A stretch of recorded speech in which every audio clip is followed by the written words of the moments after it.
वेद पढ़े पर वेद न जान, ये बाचे पुराण 18। जड़ को अंधे पत्ते खुआवे, ये भूल गए सिरजनहारा। तो जिस कारण से इस काल ने हमें यहाँ गुमराह किया हुआ है, उस अज्ञान को हटाने के लिए परमेश्वर स्वयं आते हैं, अपनी प्यारी आत्माओं को ये ज्ञान बताते हैं, जन्म मृत्यु से छुटकारा पाने का विधान बताते हैं। वो यथार्थ भक्ति, वो यथार्थ मंत्र जिससे मोक्ष हो सकता है और हमारे प्रारब्ध में आने वाले संकट कष्ट, जो जन्म जन्मांतर के पाप हमारे जीवन में लिख दिए गए हैं, उनको केवल कबीर देव, वो कबीर परमेश्वर ही नाश कर सकता है। जैसे पुण्य से सुख होता है, पाप से कष्ट होता है, दुख होता है। जब तक हमारा पाप नहीं कटेगा हम सुखी नहीं हो सकते।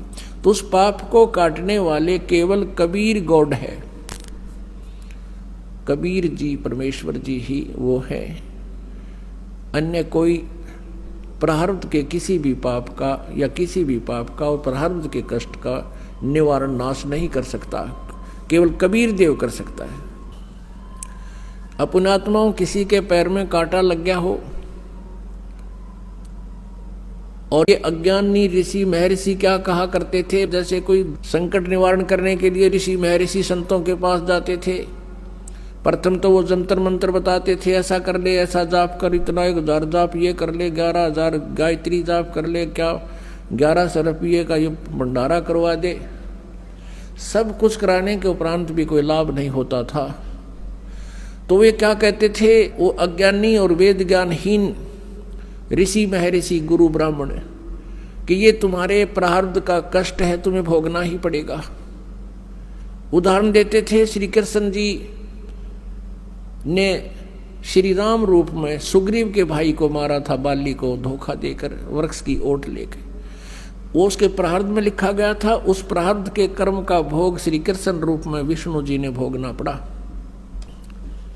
फिर हम चुप हो जाते थे, हमारे पास तर्क नहीं था, तर्क की गुंजाइश नहीं थी, लेकिन आत्मा में हार नहीं थी। हम ये सोचते थे कि नहीं, भगवान ऐसी कोई शक्ति है जो हमें लाभ अवश्य देगा, क्योंकि आत्मा परमात्मा से परिचित है कि वो परम शक्ति है। लेकिन अज्ञान ने इसके ऊपर इतने आवरण छा दिया कि ये विश्वास नहीं कर पाती, और लेकिन ये रुक भी नहीं पाती। और जिस कारण से ये कभी किता झाड़े लाने वालों के पास, किता को भूत प्रेतों के जंतर मंत्र करणियों के पास, किसी ऋषि महर्षियों के पास, या किसी मंदिर और मस्जिद गुरुद्वारों में जा जाके अपनी मन्नतें मांगते हैं, और आखिर में ज्यों के त्यों ही रह जाती हैं, क्योंकि वहाँ वो विधान, वो सिद्धांत नहीं है, वो मंत्र नहीं है जिससे प्रारब्ध का नाश हो सके।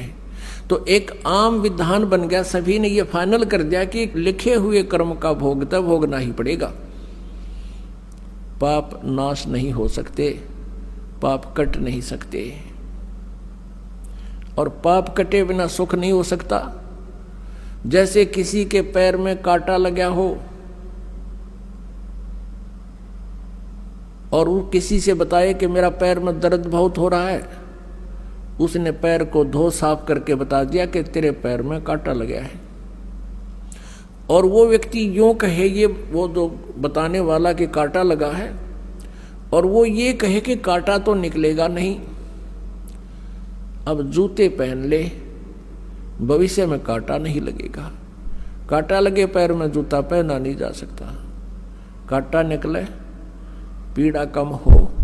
फिर इस डर से जूता पहनेगा वो प्राणी के हे भगवान कहीं फिर कांटा ना लग जाए, उसकी पीड़ा बहुत होती है।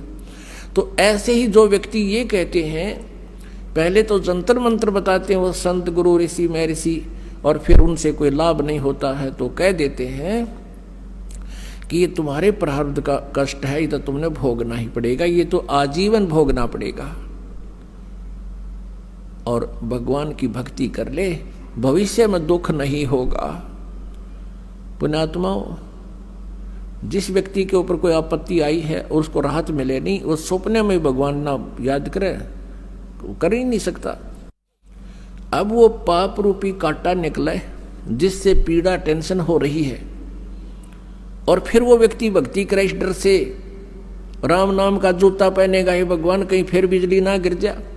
इस डर से, इस भय से फिर वो सदा भक्ति करेगा, मर्यादा में रहेगा, क्योंकि उसने आपत्ति को झेल कर देख लिया उसमें कितनी पीड़ाएं होती हैं।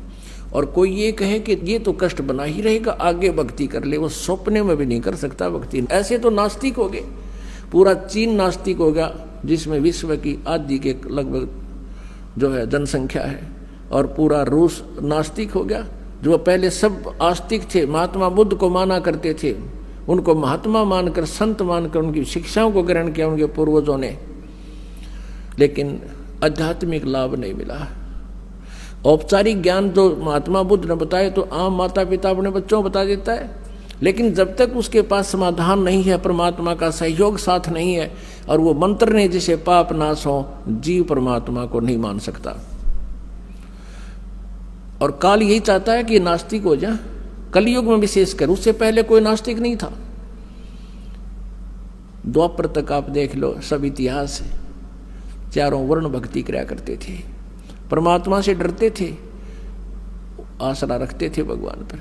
कलयुग में एक विशेष परमात्मा की और काल का एक विशेष वार्ता और संधि हुआ है, एक कंप्रोमाइज हुआ है कि काल ने परमेश्वर से जो पहली बार भगवान रूप बदल कर आए थे, रूपांतर करके अपने पुत्र जोगजीत के नाम से, तो काल ने कहा था भगवान 3 युगों में जीव कम ले जाना, और कलयुग में जब चौथा युग आवे, उस कलयुग में आप कितने ही जीव निकाल ले जाना।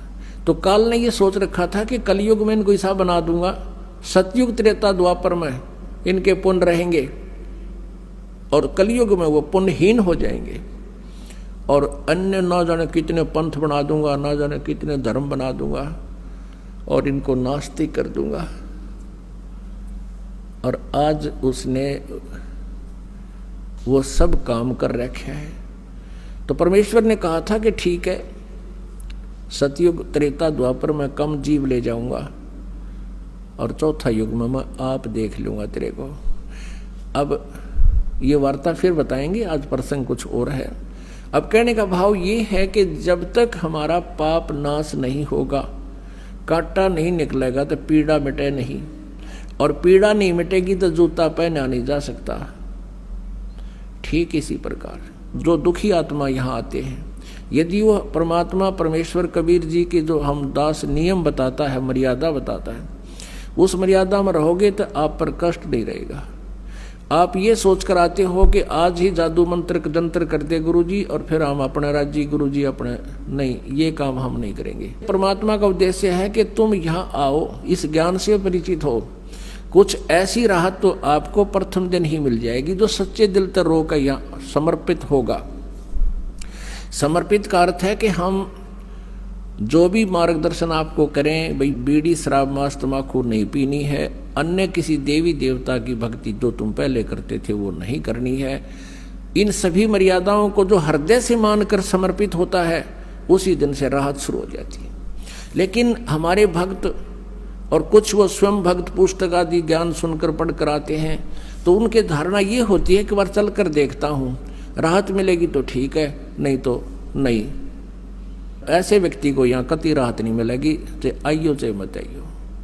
हमारा उद्देश्य है कि आपको राहत तो अवश्य मिलेगी, गारंटीड मिलेगी, आपके ऊपर कोई कष्ट नहीं रहेगा, मेरे से लिखवा लो तुम।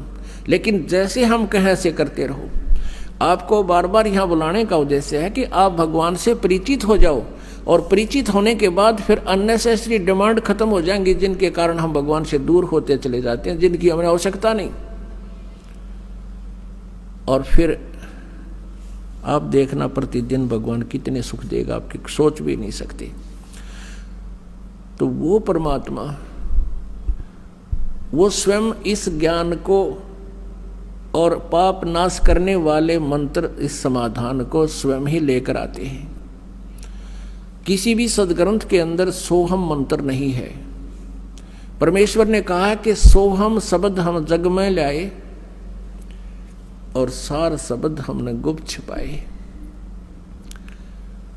केवल एक ओम नाम है। सभी पवित्र सदग्रंथ, सभी पवित्र सदग्रंथों, मान्य सदग्रंथों में, जैसे पवित्र चारों वेद, पवित्र श्रीमद् भगवत गीता, इनमें केवल एक ओम नाम है। उसके अतिरिक्त कोई भी मंत्र जाप करने का नहीं है, मोक्ष का सहयोगी आधार नहीं है। और ये हमने सैकड़ों प्रकार के मंत्र बना रखे, हरे राम राम राम हरे राम, कृष्ण कृष्ण राधे राधे श्याम मिला दे, ओम नमः भगवते वासुदेव नमः, ओम नमः शिवाय। ये और भी ना जाने कितने अकाल मूर्त सब सुर राम, अकाल पुरुष सतपुरुष, ज्योति निरंजन, अरंकार ओंकार, ये अपने आप सट्टे मार रखे। ये कोई मंत्र नहीं है, इनसे कोई लाभ प्राणी को नहीं होगा। आज सुन लो और चाहे 10 साल बाद आपकी जब आंखें खुलेंगी, जब आपको पछताना पड़ेगा कि सचमुच हम गलत साधना कर रहे थे।